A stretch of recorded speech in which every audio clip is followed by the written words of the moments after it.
Madhya Pradesh high court की Indore bench में मंगलवार को इंदौर के ट्रैफिक जाम को लेकर सुनवाई हुई। हाईकोर्ट ने इसके लिए Indore police commissioner, Indore collector और नगर निगम कमिश्नर को तलब किया। वहीं इंदौर के महापौर पुष्यमित्र भार्गव न्याय मित्र के रूप में मौजूद रहे। इंदौर भले ही स्वच्छता में पूरे देश को पीछे छोड़ा हो, मगर यातायात के यहाँ बुरे हाल है, जिसे लेकर ई रिक्शा, अवैध पार्किंग, बाईपास की गड्डी और ट्रैफिक जाम को लेकर साल 2019 से लंबित जनहित याचिकाओं की सुनवाई मंगलवार को की गई। न्याय मित्र पुष्यमित्र भार्गव ने बताया कि याचिकाकर्ता जिला प्रशासन और पुलिस प्रशासन की दलीलों को न्यायालय के ध्यानपूर्वक सुना और अपने सुझाव और अनुभव भी साझा किए। उन्होंने कहा, लगभग 35 लाख की जनसंख्या वाले शहर में 32 लाख से ज्यादा वाहन रजिस्टर्ड है। ट्रैफिक रूल तोड़ने वालों के साथ सख्ती होना चाहिए। उन्होंने कहा कि ट्रैफिक मित्र के रूप में कुछ सुझाव न्यायालय के समक्ष रखे गए हैं। उन्होंने कहा, रिक्शा के लिए भी केंद्र सरकार और राज्य सरकार के नियमों के साथ एक नई पॉलिसी बनाने की जरूरत है। कोर्ट ने शहर वासियों से भी यात्रा सुधारने के लिए सुझाव आमंत्रित किए हैं। यातायात मित्र ने कहा कि यात्रा सुधारने के लिए आयुर्वेदिक कड़े कदम भी उठाने पड़ सके तो उठाए जाएंगे। इंदौर संभाग ब्यूरो वाजिद अली कुरैशी की रिपोर्ट। 2019 से शहर के ट्रैफिक को लेकर लंबित जनहित याचिका में माननीय न्यायालय ने मुझे न्याय मित्र के रूप में कोर्ट को सहयोग करने के लिए आमंत्रित किया था।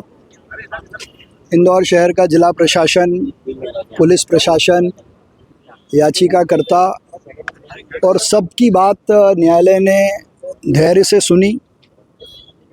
अपने भी कई सारे सुझाव और अनुभव उन्होंने साझा किए और कुल मिलाकर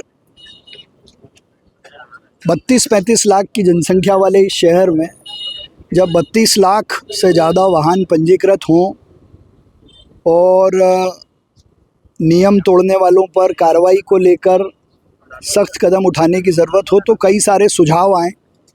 मैंने न्याय मित्र के रूप में भी 2-3 सुझाव माननीय न्यायालय के सामने रखे हैं। एक ई रिक्शा को लेकर केंद्र सरकार और राज्य सरकार के नियमों के साथ एक नई पॉलिसी बनाने की ज़रूरत है। ट्रैफिक अवेयरनेस को लेकर ट्रैफिक मित्र अभियान के जैसे और अभियान तेज़ी से बढ़ें, उसका भी एक सुझाव दिया है।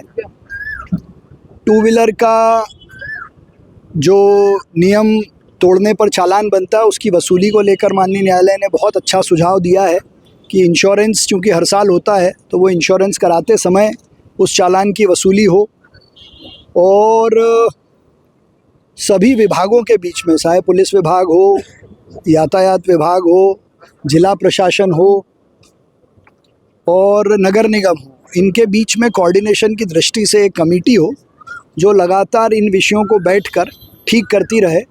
जहाँ तक इंफ्रास्ट्रक्चर का सवाल है, वो शहर में नए ब्रिज, सड़कें, मेट्रो बन रही है, लेकिन ट्रैफिक इंजीनियरिंग पे शहर के सुझाव मिले, इसको लेकर भी हमने सुझाव दिए, जिसमें हॉस्टल, कॉलेजेस और कोचिंग क्लासेस को पार्किंग को लेकर कुछ नए नियम बनाए जाएं।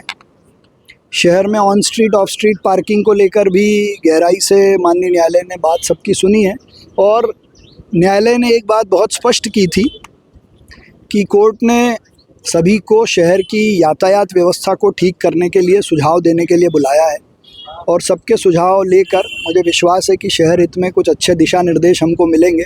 कुछ कठोर कदम भी हमको उठाने पड़ेंगे, वो भी हम उठाएंगे। शहर के कई यातायात सिग्नलों पर देखा जाता है यातायात पुलिस जवान नहीं मौजूद रहते हैं। इस विषय पर भी चर्चा हुई है, उसके दोनों ही पक्ष हैं। चालान बनाना भी ज़रूरी है और अगर ई चालान बन रहे हैं तो उन चौराहों पर पुलिस वाले ट्रैफिक को रेगुलेट करें। इसको लेकर भी मुझे लगता है कि कुछ दिशा निर्देश जारी होंगे। वहाँ पर किन अधिकारी को तलब किया?